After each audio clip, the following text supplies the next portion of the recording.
Friday. Mhm. This week has gone so quick. Oh my goodness. I can't believe it's Friday. I'm Or like, what's the holy phrase? shit. Thank God it's Friday. Yeah, isn't that so? Thank God it's Friday. I've now that I work for myself though, I really don't relate to that, to be honest. No, do you know what? People go, oh, it's the weekend. I'm like, what's that? Yeah. Or, like you used to when I worked a 9 to 5, yeah, you'd get the thank God it's Friday because you're looking forward to the weekend. I get to Friday and I think, okay, what did I do all week? What where did my days go? What have I been up to? Yeah, I know. I'm with you. I'm fully with you. So anyway, today's subject, I thought it would be fun to talk about guilt. It's really such a heavy subject, let's be honest.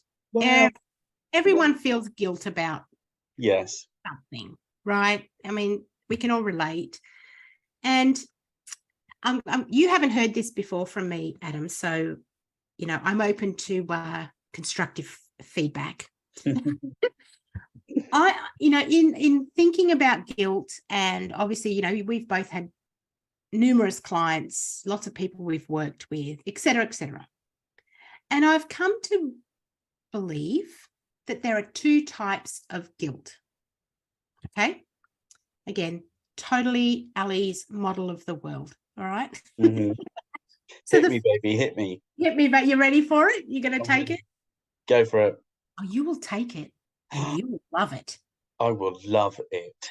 Thank you. Yeah, yeah. All right. Cyclic guilt is the first one. So that's that repeating pattern. Now, an example of cyclic guilt can be things like, a mum who works a lot. And so sometimes the TV is the babysitter, or they have too much, time on devices or things like that. And so, mum's feeling good and being a good parent. And then the minute that she sort of works a late shift or something, the guilt kicks in because I really should be home making a nutritious dinner for my kids. So it's the guilt that keeps coming around. Another one is like I call it the transitioning people pleaser.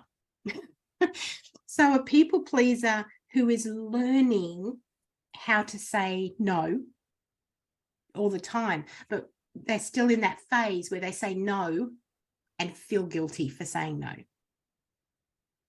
And so that keeps coming around. Every time they say no, they feel guilty, even though they're attempting to do something good for themselves. Or another cyclic guilt, when you've got like a to-do list and you wait, you sort of think, okay, tomorrow I'm going to get so much shit done, blah, blah, blah, blah. You've got your ta-da list. And then you wake up and you start watching a Netflix show as you have your coffee.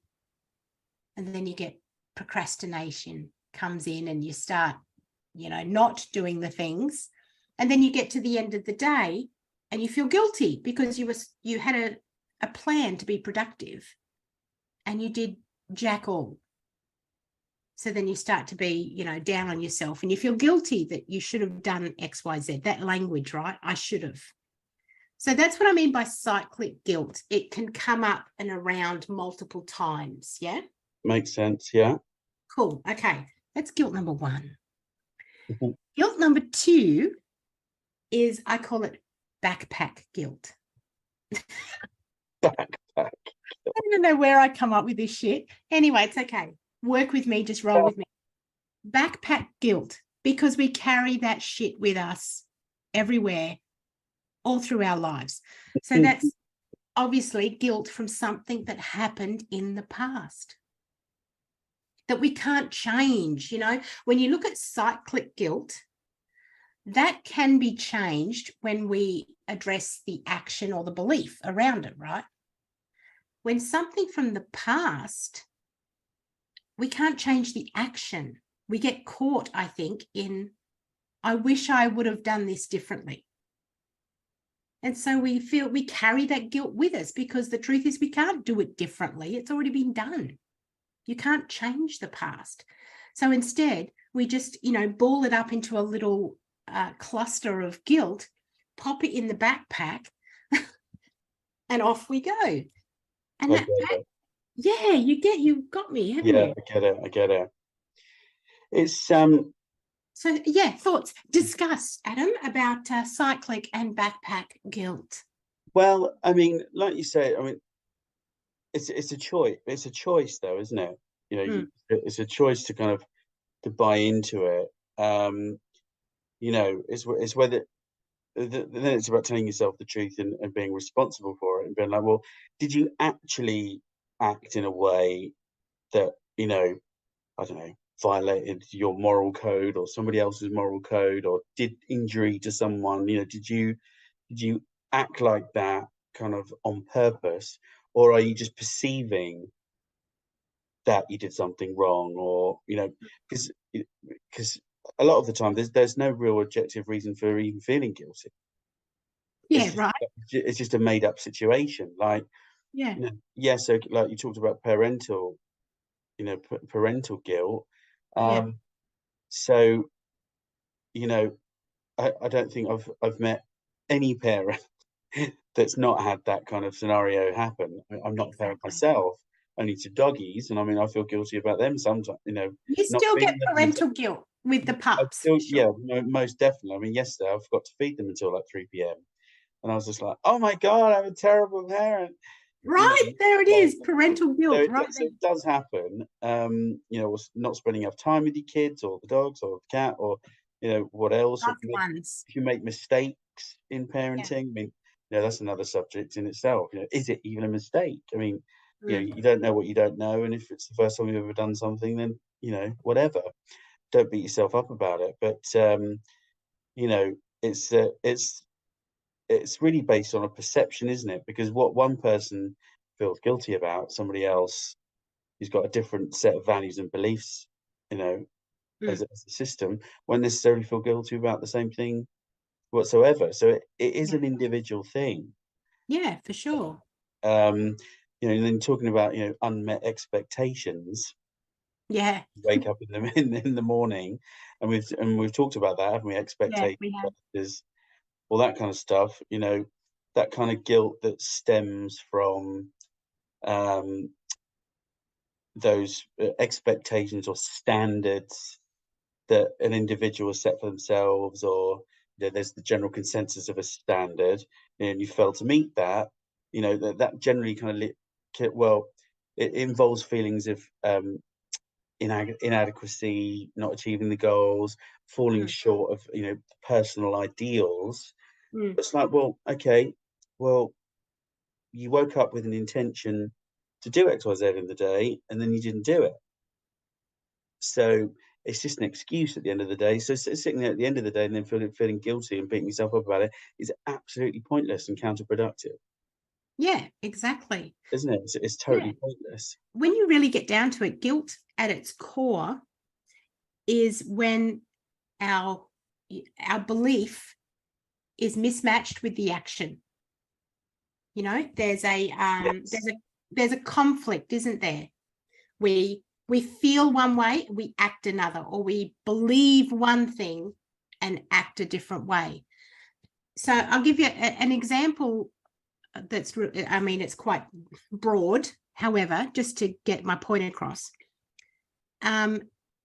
Survivor's guilt. So there's the action is you survived and you're enjoying life. And that conflicts with perhaps your belief that you didn't deserve to live when everyone else passed.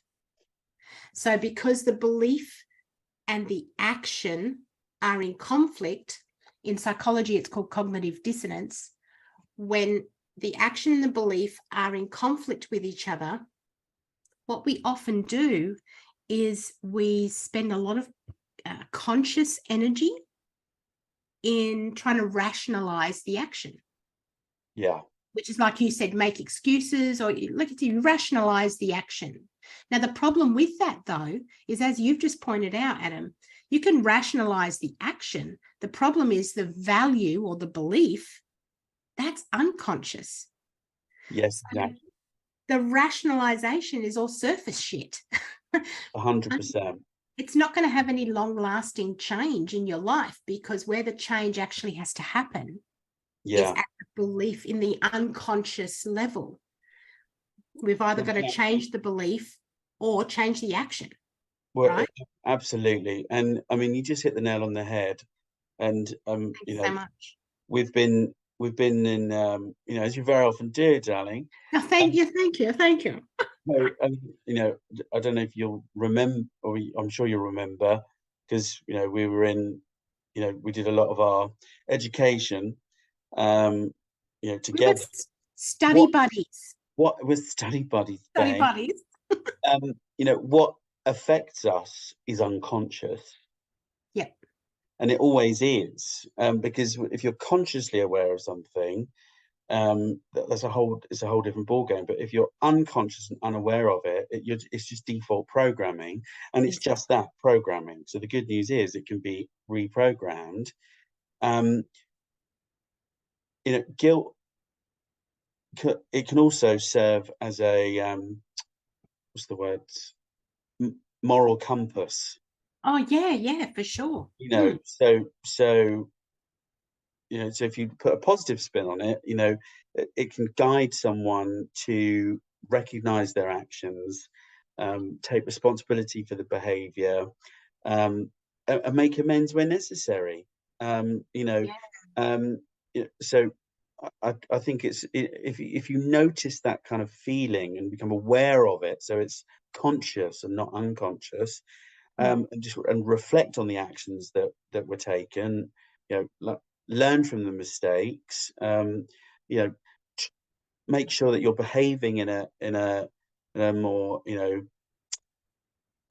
ethical and what's the word, English word, virtuous, in a more Oh, virtuous manner. oh, um, wow. you know then then you can use it as that moral compass, and okay, so do everything you can to make sure you don't have that situation again, and then you never have to feel guilty. No, that's it. If you um avoid guilt, and it's like well, when someone says something and you say, avoiding guilt, that could be just like, we don't want to just avoid it, don't want to no, like no, but that's what I was saying. My explanation on avoiding guilt before you rudely interrupted oh, me, sorry, Adam, I is, don't feel guilty. when we might see someone's done something, I don't know, they've done something on TV, you're seeing it, and you go, oh, no, I could never do that. I would just feel too guilty. That's where you recognize Yeah. already how that would make you feel. So that's your moral compass. You're like, oh, no, nah, that's a line in the sand for me. I would not feel good about that. So Mm. that's a good use of guilt. And guilt, like any other emotion, let's move away from calling emotions good or bad, right?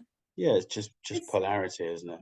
yeah, yeah. And every emotion has a purpose for us, yeah, including guilt. There's a purpose for guilt. The difference is, are we using it, with volition to propel us forward and bring us more into alignment with our values and our beliefs and to make a real positive impact on the world?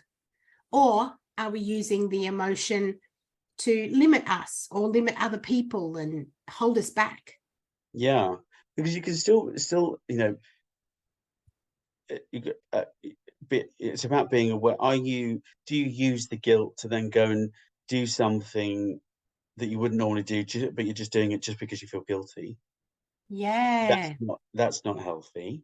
And exactly. and generally, I find, if that is the case, then the person that you're doing things for, just because you feel guilty, if they found out, they'd be horrified.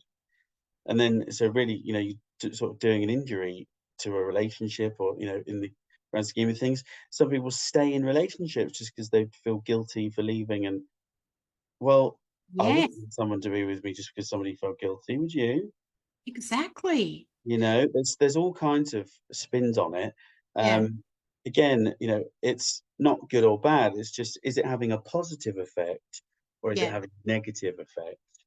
And like you say, it's very important to understand how you know, or like you say, all these emotions are there for a reason. It's not like somebody's going, "Ha ha! I'm going to give you guilt." You know, it's like, you know, to be an evil bastard. It's like, well, they're all there for a reason. Fear is, you know, is there for a reason. Do you buy into it, or you know, are you actually in front of a fire and about to get burnt? And in which case, fear is a good thing because it's fucking hot and it will hurt. So you Yeah. use it to run the other way. You know, it's you can just vary. There's so many variants, isn't it? You know, guilt in Yeah. particular, it can vary so much in terms of its intensity or duration. You know, like how long do you feel guilty for? Yeah. Really, we're the only ones that can release ourselves from 100%. that, you know, by changing the thinking. You know, Yeah. some people it's over very minor things, and some people it's, you know, over significant things, like, you know, so the person that cheats on their other half, and then they're like, oh my god, and you know, the wife beater that, you know, commits all those terrible things, and then is like, sorry darling, yeah, I will do it, and I goes didn't out and mean buys I them won't do it again. yeah, the goes out and buys them a new car and a piece of jewelry. I'm sorry, I will never do that Out of again. guilt. And out of guilt, yeah. Yeah. Well, you know, there's so many things, isn't there? But you know, it's highly subjective, obviously, and it's And influenced by so many things. yeah, and again, it comes back to, if you take the person, you know, in that sort of cycle of abuse, yeah, that they feel guilty, so they go and do something nice, you know, buy someone's love back and everything. Again, that came down to that there's the conflict between the belief and the action. So the person may believe that they're a good person, and that a good person wouldn't hurt someone you love. A good person doesn't do that. That's their belief. Their actions went against that, though. They hurt someone they love. So they've got that cognitive dissonance. They've got the, you know, conflict. Yeah. Then they're going to try and do whatever they can to lessen that yucky feeling of having that inner conflict. Well, absolutely, and I mean, you know, going one step further, there's also the type of people that make the other person feel guilty. Oh, you're going down a rabbit hole Going there. down a rabbit hole, you know, there's, you know, I mean, we've all been subject to those kind of things, you know, including me recently, been, Yeah, you know, involved with other people saying things to try and make you feel guilty. yeah, yeah. But if you hadn't done X, Y, Z, then we wouldn't be in this situation. Blah, blah, blah, blah. It's like, oh my god! And if you allowed those things to come at you and settle in your mind, you can start to think, oh god, yeah, Maybe I should have, or maybe I should have, maybe I, maybe I oh, you know, maybe I, yeah, then and it causes the doubt thing, you know, it's that it really leads to those feelings of you know, if you leave it, if it's excessive and you sit in that environment, you know, too much, or, you know, you leave the guilt as unresolved in any way, whether somebody's trying to do it to you or whether you're doing it to yourself or all yeah, those kind of things, it's really detrimental to the world, to someone's well-being. And so it leads to those feelings of shame, um, self-blame, self-punishment, you know, it negatively affects your mental health. So it's about just going, mm, you know what? Okay, it is what it is. And like you said, you know, it's acknowledging the mistake, making any you know, repairs where necessary and where possible, and you know, working towards that sort of personal growth, and really my biggest favorite subject is forgiveness, forgiving yourself yeah, and forgiving other people. You know, that's truly how we let go. You forgive, you don't necessarily have to forget, but forgiveness is everything. It's a superpower, I think. mm. You know, then you're more in control of the, you know, the vast ocean that is emotion. Look at you just dropping the gold, I right? know, I'm a poet and I didn't even know it. Do you know what? I think that's an awesome subject, because I would love to talk more about that. However, you know, we like to keep these Fresh. yeah, fresh and short and sharp and quick and dirty and all those other metaphors we could chuck in there. Um, let's do a talk on forgiveness, our thoughts on that, and Oh yeah. Yeah, that I would be awesome. Yeah, I could do a full 2 hours. Well, I'll do my best to keep you in check, Yes, and please. we'll shorten that down a little bit. I think it would be yeah, really interesting though to hear our different perspectives, and Oh, yeah. you know, Because ultimately, forgiveness is a choice, and you don't have to, 100%. Yeah. but it's what happens to you if you don't. What happens if you don't? It's what happens to you if you don't forgive. Oh, yeah, like you said, one of your favorite sayings is about the consequences, isn't it? You know, Yeah, yeah, we're free to choose, not free from the consequences of our you're, choice. you're free to choose forgiveness or non-forgiveness. You are not free of the consequences that will come from whichever way you choose. Yeah, Absolutely. And, you're free to feel guilty, but you're not free from exactly. the consequences of feeling guilty. It's the same, Yeah, same thing. yeah. This was awesome. All right. And Yay. and we came up with another subject. I Look at know. the brain trust of automatic mouth. It's just massive. Love it. All Thanks, right. Adam. It was a joy as always. And As talk next always. week. All right, Dar. Bye, love. Bye, love.